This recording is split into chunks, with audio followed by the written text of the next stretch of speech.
The stars above the planet Arcanus shone brightly, as if the galaxy itself celebrated the gathering of its most powerful civilizations. The Grand Hall of the Galactic Council was alive with voices. Hundreds of alien species, each draped in ceremonial robes, their banners fluttering in the artificial breeze. For centuries, the Council had stood as the supreme authority, deciding the fate of worlds, declaring wars, and dictating peace. Now, for the first time, humanity had been invited to join them. To many, it was a day of pride. To others, a day of unease. Ambassador Elias Kane of Earth stood at the center of the vast chamber, flanked by the rest of humanity's delegation. He was tall, calm, and carried the dignity of a man who bore the weight of a planet on his shoulders. His eyes moved across the alien leaders seated in curved rows above him, scaled reptiles, multi-eyed insectoids, crystalline beings that pulsed with light, and soft-skinned mammals with elongated faces. Each species was ancient, older than Earth's civilizations by millennia. And yet Elias did not bow. He stood tall, representing the billions of humans who had entrusted him with their future. On behalf of the people of Earth, Elias began, his voice steady and clear. We extend our gratitude for this invitation. Humanity has worked hard to rise from a fractured world to a united one. We seek friendship, cooperation, and mutual growth. May this day mark the beginning of a brighter chapter for all. Polite applause echoed through the hall, though not all joined in. Some alien leaders exchanged subtle glances, their expressions unreadable. Among them was Chancellor Vaynor of the Threxian Dominion, a reptilian species with emerald scales and golden eyes. His claws tapped against the railing in front of him, slow and deliberate. The Threxians had long feared humanity's potential. In only 3 centuries, humans had gone from launching crude rockets to building faster-than-light ships. They were innovative, unpredictable, and above all, dangerous. The Council had debated for years whether to allow humanity in. Some argued that humans would bring fresh ideas and vitality. Others whispered that humans were too ambitious, too reckless. In the end, the Council's decision had been unanimous. Humanity would be welcomed, or so it seemed. As the ceremony continued, Ambassador Elias felt a chill. His instincts, honed from years of negotiating with rival nations back on Earth, told him that something was wrong. The smiles looked too forced, the applause too hollow. Still, he pressed forward, giving Earth's pledge of loyalty and cooperation. Then the chamber darkened. At first, Elias thought it was part of the ceremony, but when the light returned, hundreds of council guards in dark armor surrounded the human delegation. Their plasma rifles glowed with lethal energy. Ambassador Elias Kane, a booming voice declared. It was Chancellor Vaynor. His golden eyes gleamed with cold triumph. By decree of the Galactic Council, humanity is guilty of crimes against the galaxy. You are accused of aggression, resource plundering, and the secret development of forbidden weapons. Your people are deemed too dangerous to be trusted. The hall erupted in gasps and murmurs. Elias's eyes widened. What madness is this? These charges are lies. Humanity has done nothing but seek peace. Vaynor's lip curled into something resembling a smile. You are clever, human. But the galaxy cannot allow your kind to rise unchecked. For every world you claim, for every machine you invent, balance is lost. Today, balance is restored. The guards advanced. The human delegation, though unarmed, did not cower. Elias stepped forward, his voice rising above the chaos. This is treachery. You invited us here under the banner of peace. And now you betray that promise in front of the entire galaxy? Know this, Earth will not forget. Humanity will not kneel to lies. Before he could say more, the guards opened fire. Bright streams of plasma filled the chamber. The human delegation fell, one after another, their bodies collapsing in silence. Ambassador Elias was the last to stand. He locked eyes with Vaynor, his face resolute even in the face of death. You may kill us, he said, his voice steady, but you will never break us. Humanity will rise again, and when it does, it will be your council that trembles. The plasma blast struck him in the chest, and he fell. The hall grew silent. Vaynor raised his claws high. Let this be a warning to all species. The Council will not tolerate those who threaten galactic order. Humanity has chosen war, and the galaxy will answer. News spread swiftly. Across the galaxy, the official broadcast declared, Earth betrayed the Council. Earth sought weapons of mass destruction. Earth attempted to destabilize peace. The Council acted in defense of all. Many believed it. Others whispered doubts. Some smaller civilizations, long oppressed by the Council, muttered that perhaps humanity had been framed. But none spoke openly. Fear kept them silent. Back on Earth, the broadcast was met with shock and fury. Billions watched in disbelief as footage, doctored by the Council, played on their screens, showing the human delegation supposedly brandishing hidden weapons during the ceremony. President Amina Solari of the Terran Unity Command addressed the planet in a grave speech. "We sent our brightest to the Council in peace. They were slaughtered, and now they call us criminals. But let the galaxy hear this. Earth does not bow to lies. We will endure. We will rise, and we will remember." Her words struck like lightning across Earth. Grief turned to anger, anger to resolve. The Council expected humanity to fracture, to fall into despair. Instead, humanity united as never before.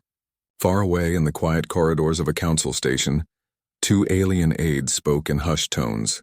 "Do you think the humans will fight?" one asked nervously. "They are broken," the other replied, though his voice wavered. "They will submit as all others have." But deep in his heart he wondered, for he had seen the fire in the human ambassador's eyes even in his final moments, a fire that no plasma blast could extinguish. And so the stage was set. The Council believed it had crushed a rising threat, but in truth it had lit a fire that would burn across the stars, a fire called vengeance. Humanity had been betrayed, humanity had been wounded, but humanity would return, and when it did, the galaxy would learn the meaning of a simple truth. Humans never forget. Word count on 1310 words. Would you like me to continue with Part 2, Embers of Resistance, in the same style also? 1300 words? YoChatGPT said, "Perfect.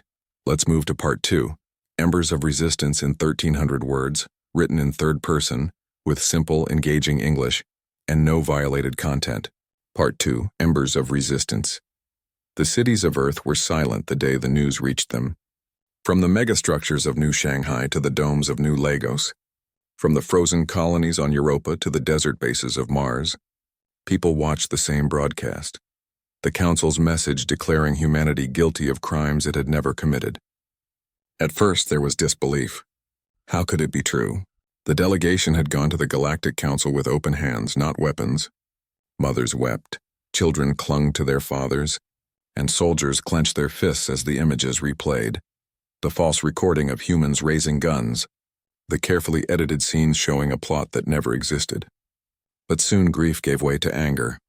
On the steps of the Terran Unity Command headquarters in Geneva, President Amina Solari stood before the world. She was calm, though her heart ached. Behind her, the flags of 100 nations fluttered in the autumn wind, no longer divided but bound into one. "They have called us criminals," she said, her voice echoing across every screen. "They have murdered our ambassadors. They have painted us as villains in the eyes of the galaxy, but we know the truth. We win in peace." They answered with betrayal. "Let this day mark the end of our silence. Let this day mark the rise of unity. We are one people. We are humanity, and we will not bow," the crowd roared. From that moment the world moved with one heartbeat. Factories that once built cargo ships shifted to war production. Orbital shipyards began laying down the skeletons of massive warships. Old rivalries, once bitter, vanished under the shadow of betrayal. Former enemies stood side by side. Soldiers who once wore different uniforms now wore one, the steel gray of the Terran Unity Command. Dr. Leila Navarro, one of Earth's leading scientists, looked out over the lunar shipyards from her observatory. For years she had worked on energy shields and railgun technology, projects that many governments dismissed as too ambitious. Now those same blueprints were stamped with the seal of the Unity Command. She turned to her assistant. "We are no longer chasing theories. We are building survival. Every second counts." Her assistant nodded. "Do you think we stand a chance against them?" Layla's eyes hardened. "We are humans. Our strength has never been in numbers. It has always been in our will." Across Earth, stories unfolded. Farmers donated resources to the war effort. Students enrolled in accelerated training programs to serve as engineers, pilots, or analysts. Retired veterans returned to service, teaching a new generation how to fight not only with weapons but with strategy and cunning. In the deserts of Mars, Colonel Rajesh Patel led his troops through live-fire exercises. His voice was stern, but his eyes burned with purpose. "Do not forget," he told them, "we are not fighting for conquest. We are fighting because they betrayed us, because they slay. Hidden deep in the asteroid belt, far from the prying eyes of the Galactic Council, humanity's greatest secret came to life. Massive construction bays carved into the rock hummed with energy. Lights blinked along the corridors of steel, illuminating. Engineers, pilots, and soldiers working side by side. Here, Earth was not divided by nations, politics, or ideology. Here, humanity was one, united by betrayal and by purpose. The ships under construction were unlike anything the galaxy had ever seen. Sleek, angular, and fast, they bore the hallmark of human innovation. Modular weapon systems, adaptive shields, and stealth engines capable of masking their presence even in the densest of starfields. Each vessel was designed for one purpose: survival, adaptability, and dominance against any foe. Admiral Santiago strode through the largest hangar, his boots echoing on the metal floor. His eyes scanned the assembly lines. "We are not building weapons of destruction," he said aloud, though many heard him. "We are building tools of survival. The Council thinks they have killed our spirit. They will soon discover their mistake." Commander Leila Navarro, standing on the observation deck above, adjusted her goggles and studied the energy readings from the newly completed Phoenix-class frigate. Her hands flew over the controls, entering precise commands to calibrate the shield matrix. "The stealth drive is online," she reported to Santiago, her voice steady despite the excitement surging through her veins. "The ship can move undetected at speeds the Council's ships cannot match. If they scan the sector, it will appear empty." Santiago nodded, a faint smile breaking his usually stern expression. "Excellent work, Commander. The Council thinks they can contain us. Soon, we will prove that containment is impossible."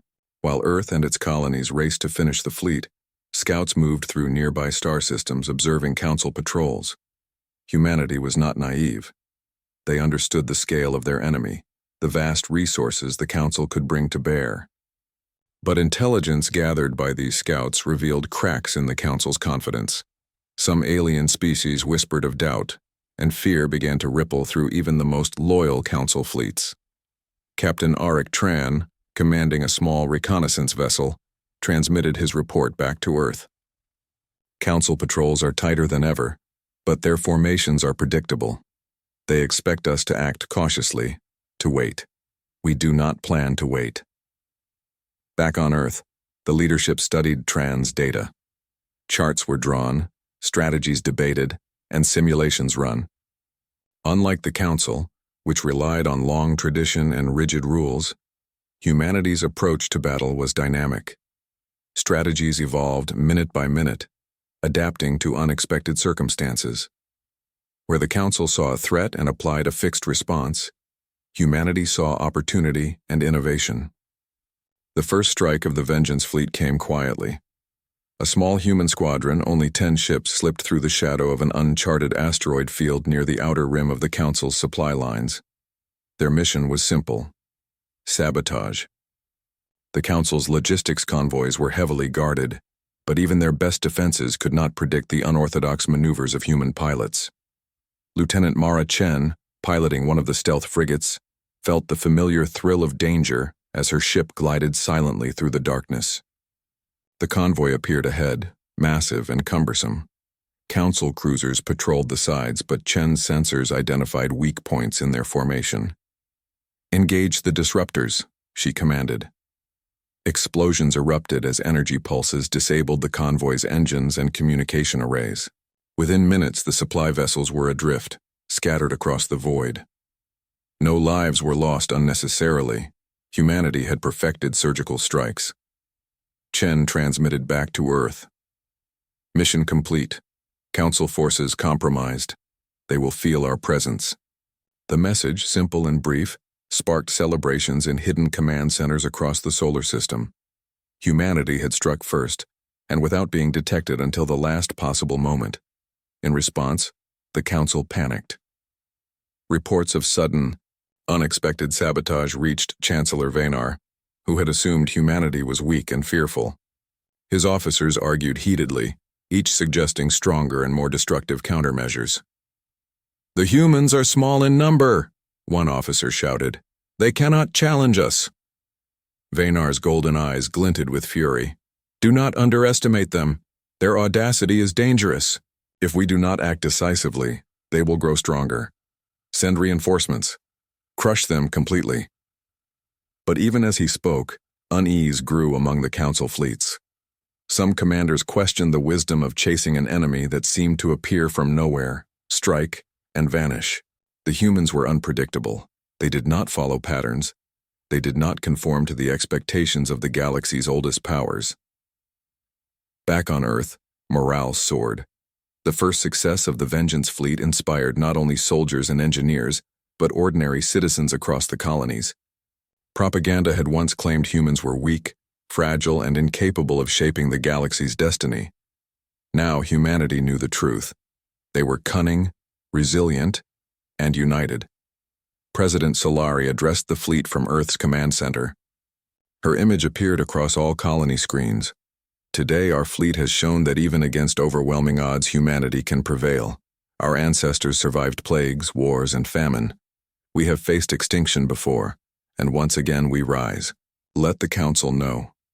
Every act of betrayal will be met with human resolve. This is only the beginning. Her words resonated across the stars. Ships in orbit and stations on distant moons hummed with renewed energy. Humanity's vengeance was no longer just a threat. It was real. In the midst of this preparation, a small alien envoy approached Earth secretly. They were members of oppressed species under the Council's rule, watching from the shadows as humanity built its fleet. "We have watched your people," the envoy said in careful common speech. "Your courage is unmatched. We owe you nothing, yet we find hope in your rise. Know that we will aid you quietly where we can. The Council fears you, and rightly so." Layla Navarro met them with a nod. Every ally, every piece of information, every secret advantage matters. Thank you. Humanity will remember those who stand with truth. The envoy smiled, then vanished into the darkness. For the first time, humans were not alone. Others had begun to see the Council's corruption, and some were willing to join the fight. Months passed and the fleet grew. Dozens of Phoenix-class frigates were joined by larger vessels capable of carrying hundreds of strike craft. Artificial intelligence, uniquely human-designed, coordinated fleet maneuvers at speeds no alien could match. Strategy meetings on Earth often ended with one simple conclusion. Humans did not fight like any species the galaxy had ever known. When the Vengeance fleet finally moved into position for its first major attack on a Council staging area, they were not a single force. They were a storm, scattered and unpredictable, moving in ways that made no sense to observers who relied on strict rules of engagement. Captain Arik Tran's reconnaissance unit led the way. Sensors detected Council armadas twice their size forming near the asteroid choke point. But the humans were calm. They had studied the Council's habits, predicted their reactions, and prepared contingencies for every scenario. "Prepare for jump," Tran said. "Stick to the plan, but remember, adapt as needed. The Council's arrogance is our weapon." And as the human ships disappeared into the asteroid shadows, the Council's forces waited, unaware that they were about to meet the first true challenge to their dominance in centuries. In hidden command rooms across Earth, scientists, engineers, and commanders watched live data streams. The first engagements were calculated with precision, yet executed with daring. Council ships faltered against unpredictable maneuvers. Ambushes disrupted their supply lines. Communications were intercepted and manipulated. Humanity was no longer just defending. They were awakening as a force the galaxy could not ignore. For the first time, even some Council leaders whispered in fear. Humanity was small, yes, but they were smart, relentless, and united in ways no ancient species could fully understand. And so, the Vengeance fleet, born from betrayal and forged in secrecy, emerged. Humanity had moved from victims to hunters. Every act of Council arrogance, every attempt at deception, would be met with human cunning. Somewhere in the shadows, Ambassador Elias Kane's memory lingered, a spark of defiance that had survived death.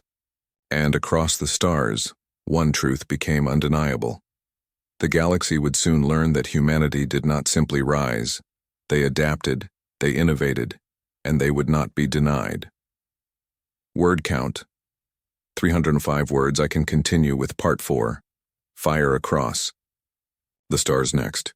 Keeping the same style and tension for the epic battles and strategic dominance of humanity. Do you want me to proceed with Part 4 now? ChatGPT said, absolutely.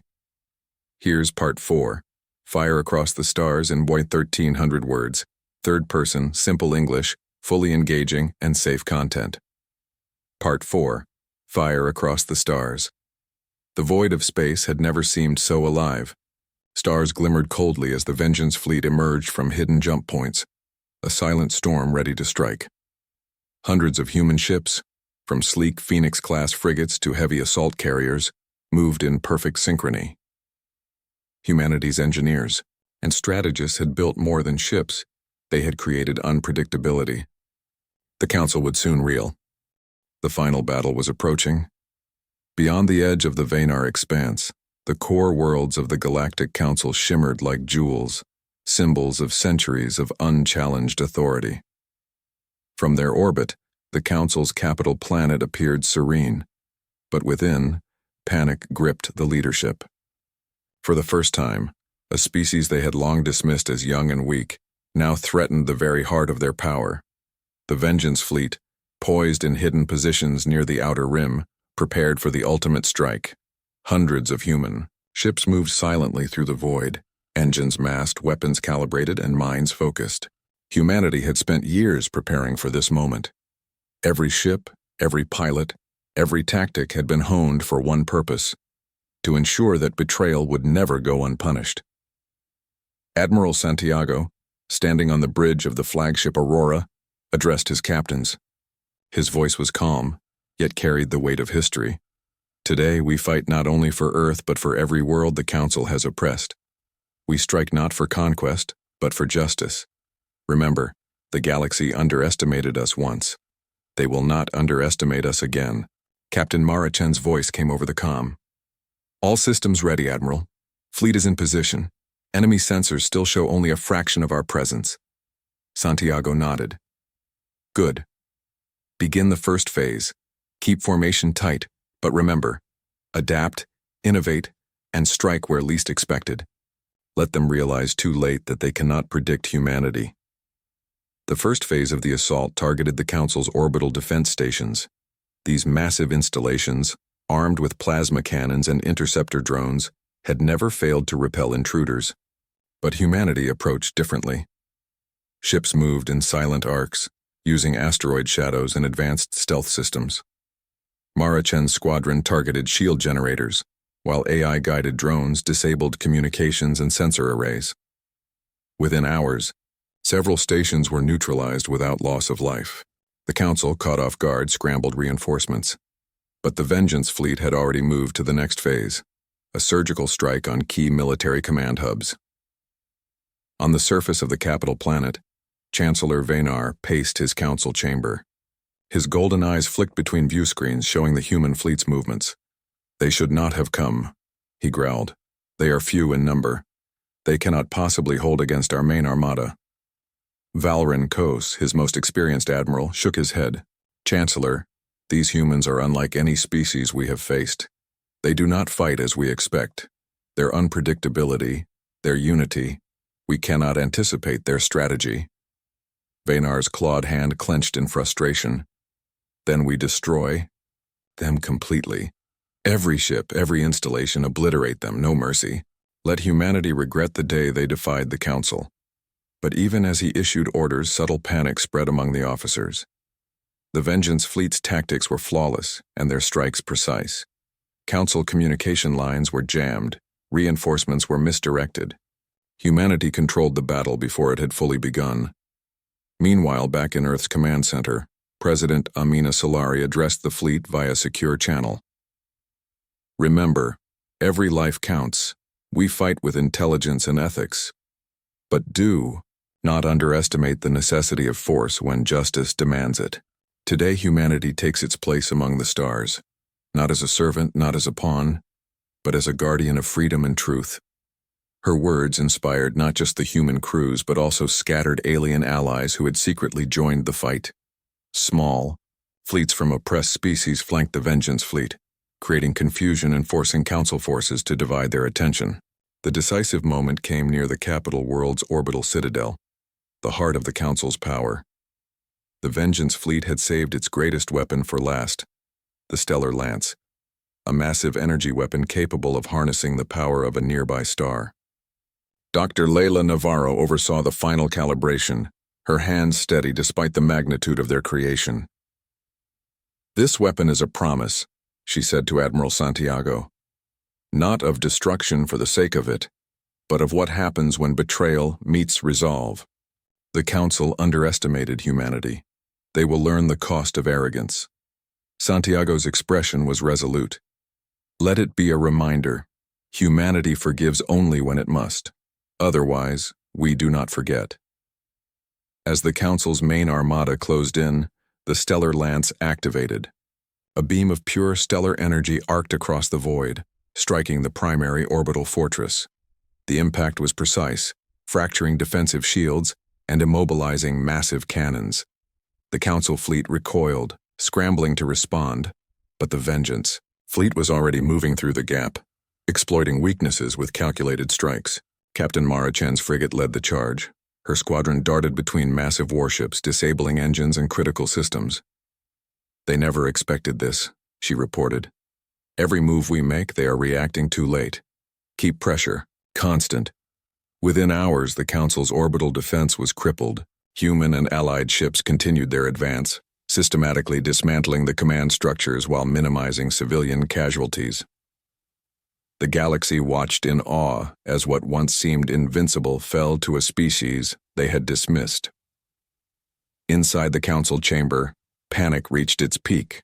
Vaynar's officers argued, blaming one another for the failure. Communications with distant fleets were disrupted. Ships were retreating in disorder.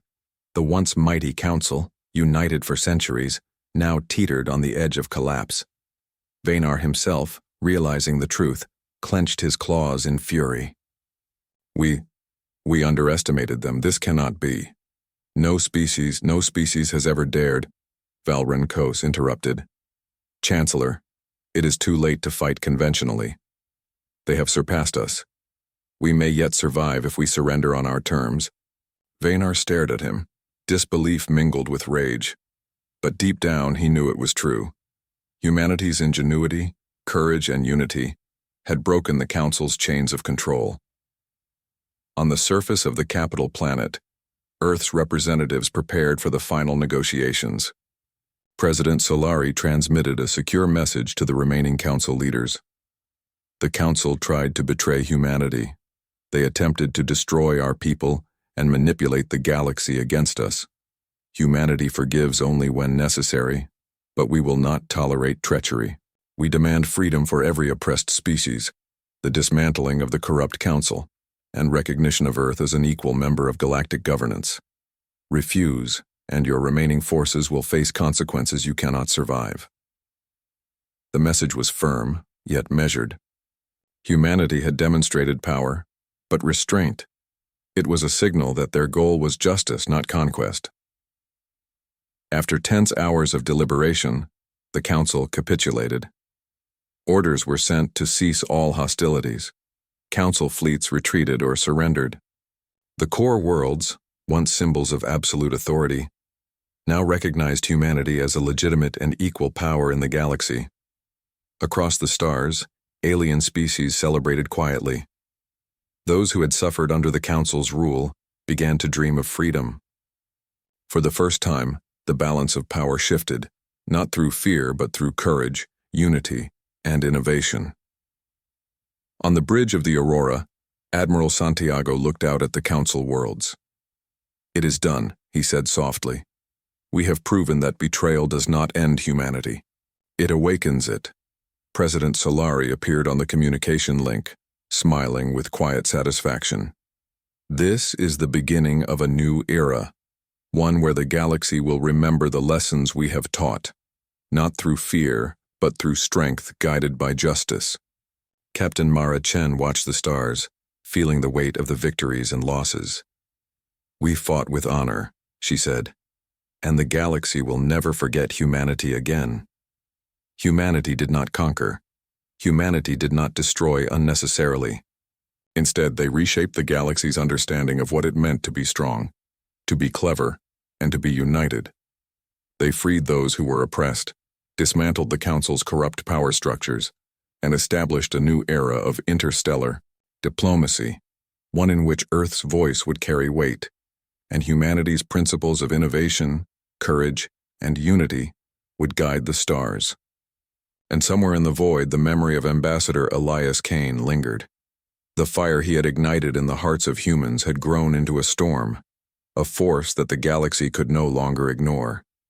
Humanity had been betrayed, but it had risen stronger than ever, proving that no species could underestimate their will, their creativity, and their resolve. Across the galaxy, one truth became undeniable. Humans may forgive, but they never forget. And when they rise, the stars themselves remember.